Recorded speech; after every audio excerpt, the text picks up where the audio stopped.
আপনি কি জানেন এই নদীর পানি পান করলে মৃত্যু নিশ্চিত, হাত লাগলেই জ্বালা ধরে যায়। কিন্তু অবাক করা ব্যাপার হলো এই নদী থেকে হাজার হাজার বছর ধরে মানুষ লবণ বানিয়ে আসছে। এই নদী রয়েছে চীনের সিচুয়ান প্রদেশে। একে বলা হয় লবণের নদী।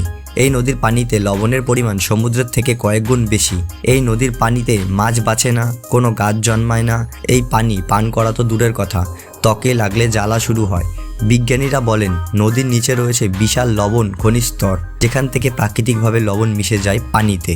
কিছু কিছু জায়গায় এই নদীর পানি এতটাই লবণাক্ত যে 1 লিটার পানি ফোটালে এখান থেকে সরাসরি লবণ পাওয়া যায়। এই নদী ব্যবহার করেই চীন প্রায় 2000 বছর আগে প্রথম বাণিজ্যিকভাবে লবণ উৎপাদন শুরু করেছিল।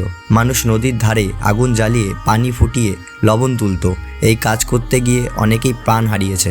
আজও এই নদীর পানি পান করা নিষিদ্ধ। তবু প্রশ্ন একটাই, যে নদী জীবন কেড়ে নিতে পারে সে নদী কিভাবে হাজার হাজার বছর ধরে মানুষকে বাঁচিয়ে রেখেছে। এরকম ভিডিওর জন্য আমাদের চ্যানেলটিকে অবশ্যই সাবস্ক্রাইব করো।